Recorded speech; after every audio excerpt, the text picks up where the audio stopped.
What's up, guys? Classy Metal here, and this is the newest rendition of Seven Deadly Spins. It is also Bandcamp Friday, so I'm hoping some of you guys are taking advantage of that, doing some purchases and supporting the artists directly. I hope I get this video uploaded in time for maybe you guys to check out some of the stuff that I'm going to show today. I've got 7 albums that I've handpicked out of my collection that I felt needed a spotlight shown in their direction, that needed to be talked about. Been kind of slacking, keeping up with these 7 Deadly Spins videos as of late, just because I have so much other stuff going on, trying to get back on track with that, and these were 7 of the top ones that I wanted to talk about first. For the first album, I'm going to take you guys straight to Rift City, and apparently that is going to be a trip straight to the heart of Australia. The album that I'm going to show you today is the sophomore release from the Australian trio Faceless Burial. This is entitled Speciation. It was released back in August through Dark Descent Records.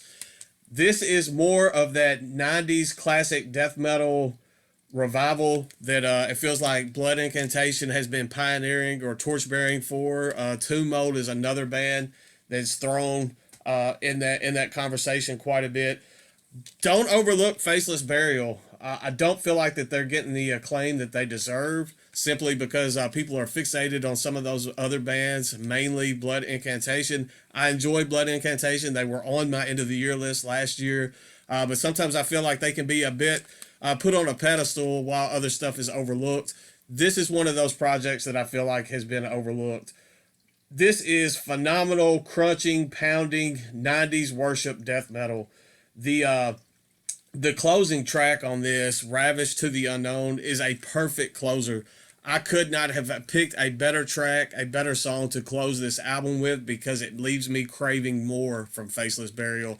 This was my introduction to the band. Unfortunately, I missed out on their first album. Now I'm going to seek that out and probably purchase that as well, because I enjoy this one quite a bit. This very easily could hit my end of the year list this year, because this is well performed, well produced, top notch production death metal. I love that 90s death metal sound. That late 90s death metal is what got me into death metal in the first place. And this could fit right. I could be back in high school listening to this, and you could tell me that this came out in high school. And aside from the pristine production on this, I would have believed you. Amazing stuff. I hope you guys take the initiative to check this one out for sure, because I do enjoy it quite a bit. Another standout track on this, if you're looking for something to check out, is Repairably Corpsed. I think that's the 3rd track. Yeah, check it out. You'll dig it. I promise you'll dig it. If you're into death metal, you probably already heard this. If you're kind of on the fence with death metal, check this one out. I think you will really, really dig that release.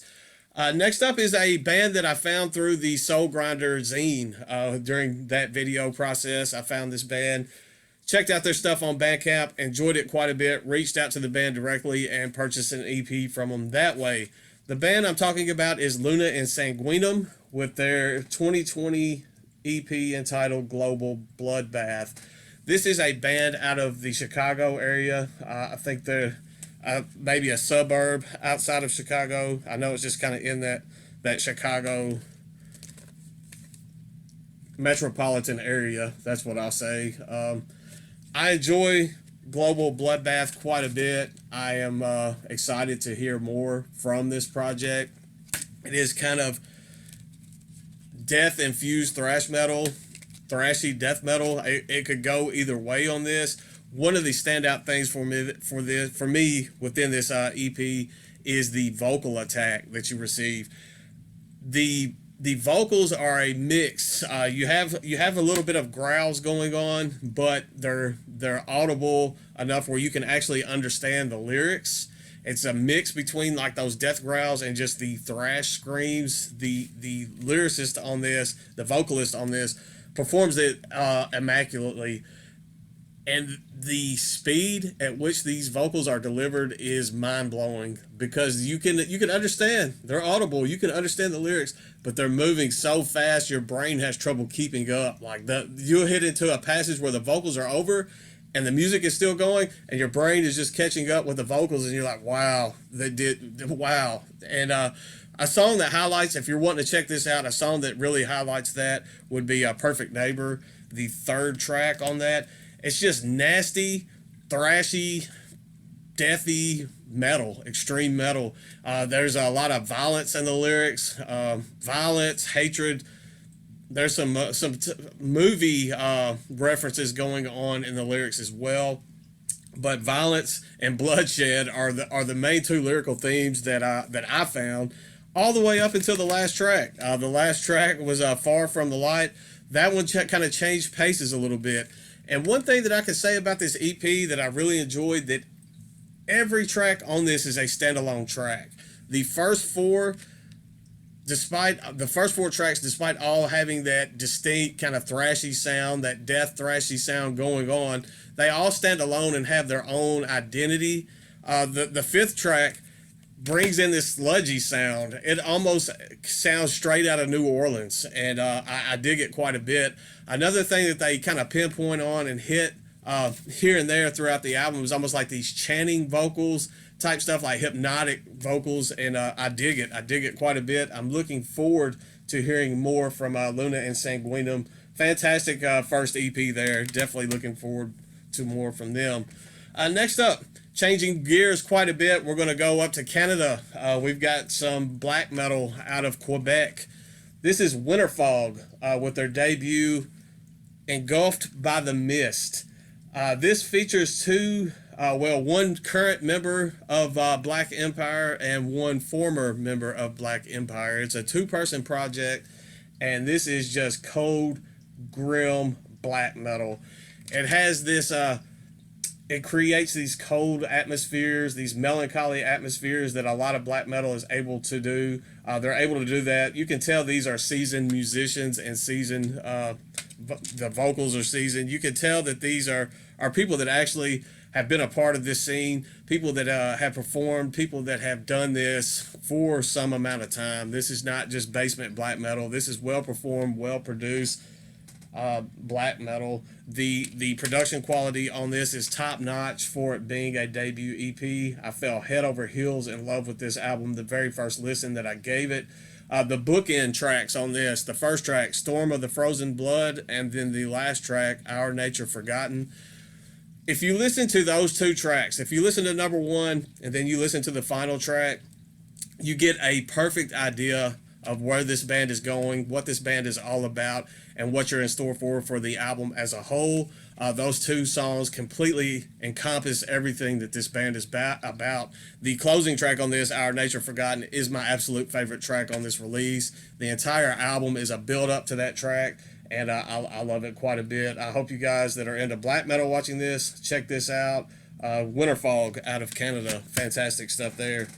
Now we're going to move on to some doom metal. This is kind of spacey, atmospheric doom out of France. It is a band that I have featured on this channel before. I originally fell in love with this band back all the way in 2011 when they released their album To the Void. That is still probably one of my top 5 favorite albums of all time. This is their newest full length. This was released, I believe, back in October. This is IXION, or I don't know how to pronounce it. They're a French band. It's IXION. I always call it IXION, but I'm sure I'm butchering that, as I always tend to do with album titles and band names. This album title is in French. It's Les Adieux aux Etoiles, and I probably butchered that as well. This is another album. I believe this is their second or third release through Faustian Dead End Productions. Another phenomenal release. It's atmospheric doom that has ambience, electronics type stuff going on. It's just spacey doom.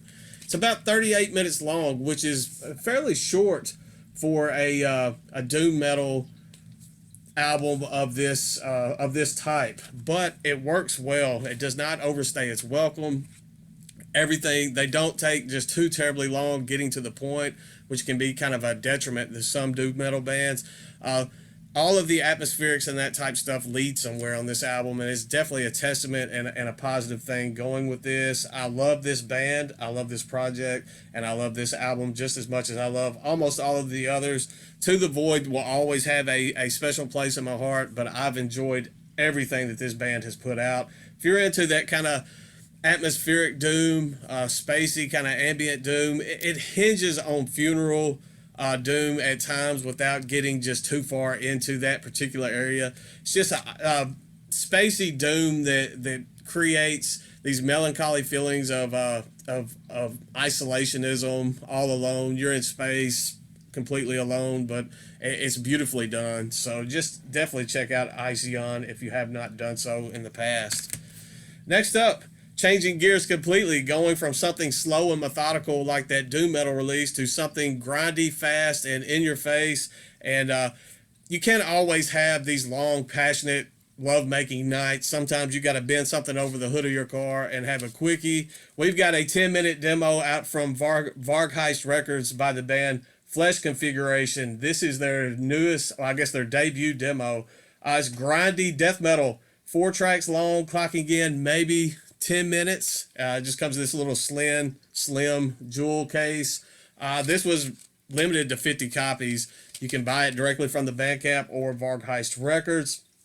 It's grindy death metal, in your face, pounding nonstop. I mean, it's 10 minutes. It's not going to overstay its welcome. It's the quickest 10 minutes you'll have of your life. I should not love this as much as I do. It has that campy, grindy, garage death metal sound going on. The vocals on this, I love them. I should not love them, but I love them. I just love that. I can't. It sounds like me stuttering the vocals in the best way possible. I meant that as a compliment. Check out Flesh Configuration. I've spent probably a minute talking about that, or maybe 2 minutes, which would be 20% of the album. In 2 minutes, you could have already heard 2 songs. Go check out Flesh Configuration. You will not be disappointed. Next up, we have some melodic death metal out of Spain. This is Æolian with their sophomore release, The Negationist. This was released last month through Black Lion Records. This was actually my introduction to Æolian, and I have fallen head over heels in love with this album. It is melodic death metal done absolutely right. The artwork on this is what originally drew me into this release, and I was not disappointed. The high points of this album hit right in the midsection, right in the heart of the album. Track number 5, entitled Blackout, is ferocious. It's probably the most explosive track on this album. It starts out explosive, and then it kind of gets into this, it leads into what I feel like is the meat and potatoes part of the album.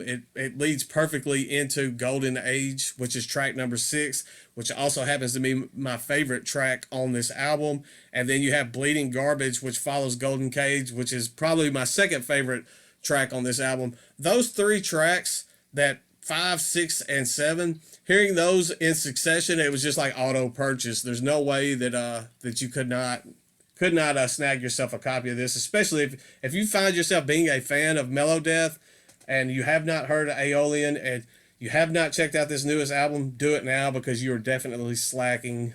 This is phenomenal. I love it. Check it out. I was actually in the YouTube chat when the debut of that, they did the debut live stream of that album. I was super excited to hear that in its entirety. Last but not least, we have a black gaze, black metal, post-black metal out of Italy. This is 7th with their newest release, Spring and Blue. This was released, I think in August, I'm going blank, through Transcending Records. This is a band that started out strictly black metal. They have kind of morphed, transitioned their sound. This is much more of a post-black, there's post-rock influences going on in this as well. This album clocks in at over an hour. And I know that could feel a bit lengthy, but for post-rock, post-metal, black gaze type stuff, that could be quite the norm. One thing about this one I said about another album, this may be over an hour, but that hour goes by so quick that you don't even realize it's been an hour. It does not overstay its welcome, despite being very lengthy in stature. It has tracks on here that are 12 minutes. It has some that are maybe 7, 8 minutes, and then I think there's one a bit longer track on this as well. It is one testament that I can say for this album, and sometimes black metal, not black metal, post-black bands, atmospheric type bands, especially black gaze bands, just throw the atmospherics in there just for the sake of being atmospheric. They throw the ambience and that type stuff and the distortion, and it just kind of gets lost. It becomes uninteresting because it feels like it's just being atmospheric for the sake of being atmospheric. One thing that I can say about this project, that everything on this album is expertly crafted and intelligently crafted to a point where it's done with conscious purpose. It is definitely there. It's deliberately there the way that they put it for a reason. Each bit of atmospheric, each bit of distortion, each bit of everything leads to something else. You get a payout for. You may feel like the dissonance and the atmospherics are going on a bit too long in your mind, but that's just because the payout that you're about to receive from that is even greater. It is expertly crafted. This is actually my introduction to this band, despite them having been around since 2011. This is something that makes me want to go check out their prior material just because of how intelligent these guys are in putting something like this together. Production value on this is top notch as well. Transcending Records hit this one out of the park by producing it. I'm glad that I was able to get my hands on a copy of this, and I'm super thankful that I was able to give that one a listen. This one's a bit shorter. I felt like I kind of rushed through these, but I didn't want to spend just too much time. I want you guys to go check this stuff out and kind of give me your feedback as well. Hopefully you will enjoy some of this stuff. Hopefully you're hitting up Bandcamp today and getting that artist share revenue going to some of these projects. That's all I've got for today. I will try to get back on the CD collection here within the next day or two. As always, stay classy, stay metal, and I thank you guys for everything that you do. I'll see you next time.